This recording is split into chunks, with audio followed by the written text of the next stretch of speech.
Hello student, welcome back to Vertex Tutorials. I am Nuthan, your chemistry tutor.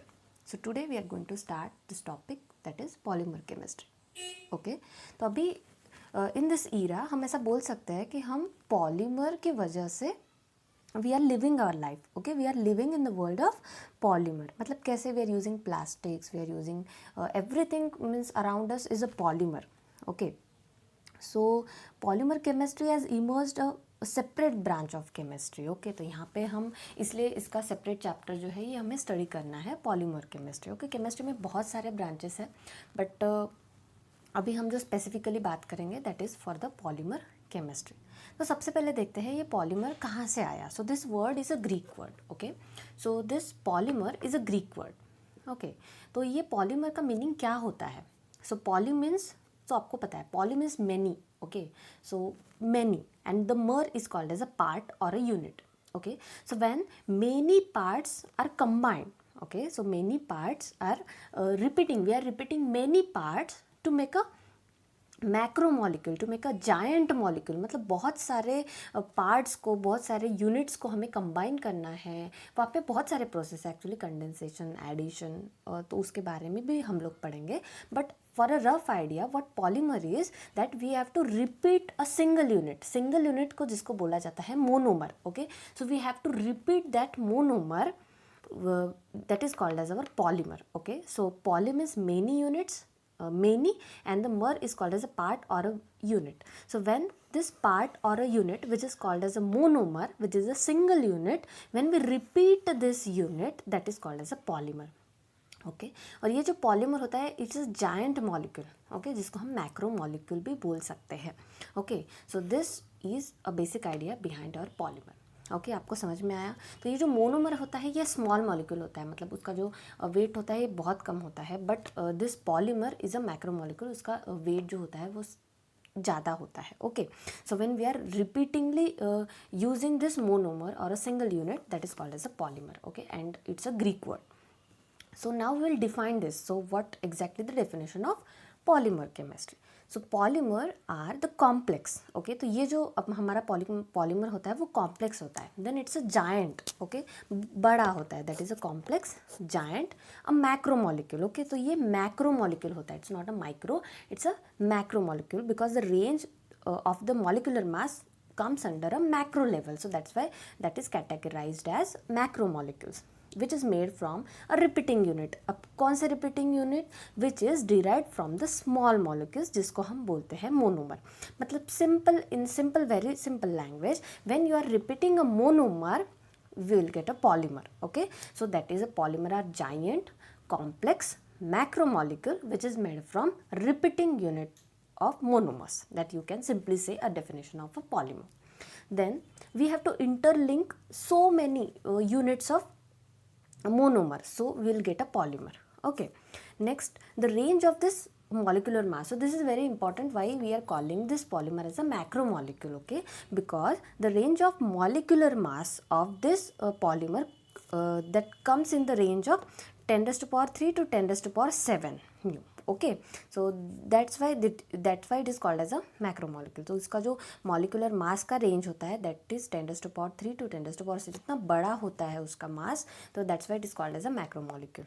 Okay, now in exam you will get this definition की definition क्या होता है polymer का, आपको ये पूछा जाएगा. And then the next question you will be asked that is classification of polymer. Okay, तो इसका समराइज एक वीडियो मैं आपको बाद में देती हूँ, but now step by step we will study the classification of polymer. Okay, so the classification of polymers के 6 टाइप्स है टोटल. हमने 6 टाइप में इसको क्लासीफाई किया है पॉलीमर्स को. तो सबसे पहला जो हमारा क्लासिफिकेशन है that is based on the source और अ ओरिजिन.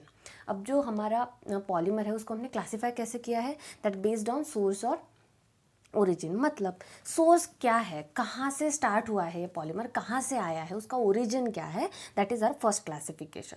सो उसके 3 सब क्लासिफिकेशन है, that is natural, synthetic and semi synthetic. Okay, अब नेचुरल मीन्स व्हाट, जिसका सोर्स नेचुरल है. Synthetic means what, man made है. Semi synthetic means what, derived and then some processed, we are done some process, तो उसको बोलेंगे हम semi synthetic. तो उसको स्टेप बाय स्टेप हम स्टडी करेंगे. The first is based on the source.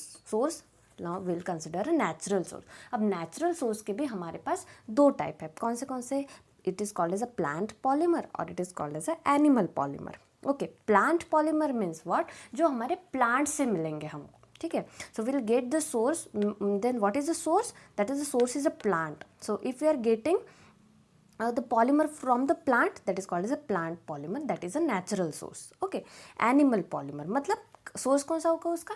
Animal होगा. अगर हमें जो पॉलीमर मिल रहा है वो कहाँ से मिल रहा है? एनिमल सोर्स से मिल रहा है, तो that is a animal polymer. Plant से मिल रहा है तो plant polymer. For example, from example you can easily आपको समझ में आ जाएगा. ठीक है, जैसे कॉटन है. अब कॉटन कहाँ से मिलता है? आपको पता है कॉटन के प्लांट से मिलेगा, right. Then linen you will get from flax plant. Then natural rubber, okay, which is manufactured from latex, and this latex you will get from bark of rubber tree. Okay, तो ये जो आपको examples है यही आपको पूछे जाते हैं एग्जाम्स में. तो आपको ये याद रखना है कि आपको ओरिजिन जो है वो कहाँ से है और हमें उसका कौन सा पॉलीमर हमें मिलता है. That you have to learn this. Okay, so everything I have given in a very simple way. तो आपको इसको बहुत अच्छे से याद कर लेना है. So plant polymer means what? The source will be plant. जैसे कॉटन है तो आपको कॉटन के प्लांट से मिलेगा, राइट. लिनन है तो फ्लैक्स प्लांट से मिलेगा. नेचुरल रबर जो है जो दैट इज़ एक्चुअली कैसे होता है? देखो, raw, this is raw, right. तो इसको आपको प्रोसेस करना पड़ता है, फिर आपको यूज़ करना पड़ता है, राइट. सो डायरेक्टली तो आपको प्रोसेस करने के बाद आप उसको यूज़ कर सकते हो, but the main is the source, कि आपको सोर्स कहाँ से मिला, मतलब उसका ओरिजिन कहाँ से था. Okay, then next is animal polymer. तो अब एनिमल जब हमारा सोर्स होगा तो वो होगा animal polymer. For example wool. तो वूल आपको कहाँ कहाँ से मिलता है? You will get a wool from hair of the ship, right. And silk कहाँ से मिलता है आपको? तो you will get from the silkworm. Okay, so these are the natural polymers. आपको समझ में आया सबको? Yes. So this is the first classification based on the source और ओरिजिन. दैट इज, उसके तीन टाइप है, natural, synthetic, semi synthetic. Natural के दो टाइप है, plant and animal. Okay, and the next is synthetic, semi synthetic. बराबर है. तो natural, then synthetic, then semi synthetic. अब हम पढ़ेंगे synthetic. Synthetic means what? They are man made. Natural जो थे हमें नेचुरली मिल रहा था, right. Now this synthetic means what? We are deriving it, right. So that is a man made. तो मैन मेड अब क्या क्या हो सकता है? जैसे फाइबर्स है, the fibres that we are using, synthetic rubbers that we are using, the plastic that we are using. So these all are synthetic. अब ये बनते कैसे हैं, राइट. नेचुरल जो है वो आपको नेचुरली मिल जाएंगे, right. But this synthetic fellows, we have to use the polymerization. The process of getting a polymer, that is called as a polymerization. Okay, so we have to do this process of polymerization, or we have to go through the co-polymerization. अब ये co-polymerization, polymerization में क्या difference है वो step by step हम study करेंगे. Okay, so co-polymerization of two or more monomers. अब यहाँ पे definitely you know that the polymer जो बनता है वो रिपीटिंग यूनिट ऑफ मोनोमर से बनता है. तो you have to do that process which is called as polymerization, or you can use a co-polymerization. So for example nylon जो हम यूज़ करते हैं, terylene, neoprene. So these are the examples of synthetic polymers. Okay, तो आपको ये examples जो है ये याद रखने हैं, आपको पूछे जाते हैं एग्जाम में. नेचुरल कौन से है, नेचुरल में भी प्लांट सोर्स के कौन से है, देन एनिमल सोर्स से कौन सा है, देन सिंथेटिक में कौन से आपके एग्जाम्पल्स है, जैसे नाइलॉन है, टेरिलीन है, नियोप्रीन है, जो भी मैन मेड है, that is a synthetic. Then next is a semi synthetic. Okay, तो सेमी सिंथेटिक का मीनिंग क्या होता है? They are derived from the natural polymers. तो देखो, डायरेक्टली हम उसको यूज़ नहीं कर सकते हैं कुछ चीज़ें, तो हमें उस पर कुछ प्रोसेस करना पड़ता है. We have to regenerate that thing, and such things are called as a semi synthetic. मतलब वो पूरा मैन मेड भी नहीं है, पूरा नेचुरल भी नहीं है. The in between process is called as a semi synthetic. Okay, so इसके भी एग्जाम्पल कौन से है? That is cellulose derivatives. Okay, जैसे cellulose acetate rayon, cellulose nitrate, viscose rayon, cuprammonium rayon. Okay, so these are the some semi synthetic polymers. आपको बस ये जो एग्जाम्पल्स है ये याद रखने हैं और उसके क्लासिफिकेशन याद रखने हैं. ओके, देन द यूजेस, ये जो हमारे सेमी सिंथेटिक पॉलीमर्स है इसका हम यूज़ कहाँ पे कर सकते हैं? So we can use that non inflammable photographic film, then cinema films and varnishes. Here you can use this semi synthetic polymers. So here we are done with the first classification, that is the based on our source और origin था, कौन सा source था, कौन सा origin था. तो 3 इसके टाइप थे, natural, synthetic, semi-synthetic. natural में 2 टाइप थे, plant and animal. now synthetic में man-made and semi-synthetic, which is in between your synthetic and the natural. now we are going to see the second classification, which is based on the structure. Okay, so आपका structure कैसा है, मतलब आपका polymer का structure कैसा है, उस पर आपका डिपेंड रहेगा कि कैसा पॉलीमर है, राइट. तो उसके 3 टाइप है. So we have this 3 types. कौन से टाइप्स है, देखो यहाँ पे लीनियर चेन, जिसको हम स्ट्रेट चेन भी बोलते हैं, then branched chain, then cross link और नेटवर्क. ओके, सो ये क्या है, मतलब मोनोमर, देखो पॉलीमर क्या होता है, we have to repeat the unit, right. We have to repeat the unit, that is called as a monomer. को हमें रिपीट करना है, एक सिंगल यूनिट को रिपीट करना है. अब रिपीट तो करेंगे हम उसको लिंक तो करेंगे, बट उसका जो कॉन्फ़िगरेशन है, मतलब कैसे उसको लिंक करना है, ये बताएगा आपका स्ट्रक्चर कैसा होगा. जैसे आपका स्ट्रक्चर अगर लीनियर है, देखो यहाँ पे अगर if you can see this, you will get linear structure. So suppose this round is our monomer and this round. so this becomes your repeating structure that is a polymer. so इसको हमने क्या किया, एक पूरा अगर linear आपको straight chain आपको अगर दिखता है, डजेंट मीन कि स्ट्रेट ही होना चाहिए, but a linear structure if you are getting, so this is called as a linear chain or a straight chain based on your structure. Then branched chain, मतलब देखो यहाँ पे this is your linear way, okay, और यहाँ पे कुछ branches अगर उसको होती है, so that becomes your branch structure.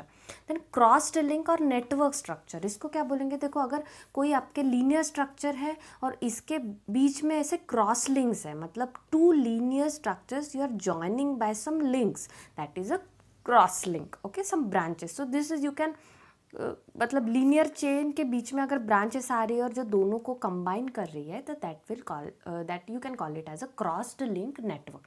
So very simple. So depend on your structure you can classify this polymer as a 3 ways, that is linear or straight chain, then branch chain and then crossed link. okay, or it is called as a network.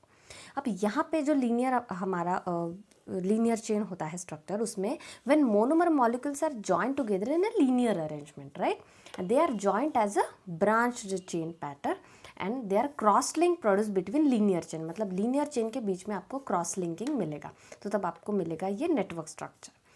Then here bifunctional group or monomers or alkenes. अब यहाँ पे आपको use क्या करना है as a monomer, you can use as bifunctional group जहाँ पे होते हैं, या फिर कोई मोनोमर्स आपको यूज़ करना है, या फिर अल्कीन्स जहाँ पे डबल बॉन्ड है, आपको ये यूज़ करना है, तब आपको मिलेगा linear. Okay, then next is branch में मोनोमर विथ 3 फंक्शनल ग्रुप. अब जिसमें फंक्शनल ग्रुप कौन से होते हैं, OH होता है, आपको पता है, that we have seen already, right. तो जो भी फंक्शनल ग्रुप है, OH, CN, जितने भी फंक्शनल ग्रुप है, हमने highlights everything, so 3 functional group आपके होने चाहिए उस मोनोमर में, या फिर ऑलरेडी हैविंग ब्रांचेस, या फिर वो मोनोमर जो उसको ही ब्रांचेस होने चाहिए, या फिर कुछ साइड चेन्स होने चाहिए, तभी वो ब्रांच चेन का स्ट्रक्चर जो है वो डेवलप कर सकता है. The next is a cross link network. उसमें पॉलीफंक्शनल मोनोमर्स होने चाहिए, तो जो फंक्शनल ग्रुप है वो बहुत सारे होने चाहिए, then you will get this structure. Then the examples are this PVC, SDP, LDPE, okay, bakelite and melamine. Okay, तो अब ये क्या है, उसके आपको लॉन्ग फॉर्म भी मैं बता दूंगी, no problem. Polyvinyl chloride, high density polyethylene, low density polyethylene. Okay, this is bakelite and melamine. तो आपको बहुत अच्छे से यहाँ पे मैंने क्लासीफाई करके ऑलरेडी दिया है शॉर्ट नोट्स, तो आप बस इसको कर लो, दैट्स इट. ओके, सो आपको क्वेश्चन कैसे आएगा, तो आपको एक तो based on structure you have to classify this polymer, और एल्स आपको ये एग्जांपल्स जो है मोस्टली अगर आप ऑब्जेक्टिव का स्टडी करते हो, तो ऑब्जेक्टिव में आपको ये एग्जांपल्स पूछे जाएंगे. तो एग्जांपल्स जो है ये किसके एग्जांपल्स है, जैसे आपको LDPE आया तो ये ब्रांच चेन पॉलीमर है या फिर लीनियर चेन है, क्रॉस लिंक है, ऐसे आपको पूछा जाएगा. तो आपको ये एग्जांपल जो है, तो बेसिकली इन दिस पॉलीमर आपको क्या करना है, जो भी एग्जांपल्स है, तो examples are very very important, तो उसको आपको अच्छे से लर्न करना है. Okay, so this is based on the structure. तो ये हमने देखा हमारा सेकेंड टाइप ऑफ पॉलीमर्स, जिसका क्लासिफिकेशन. ओके.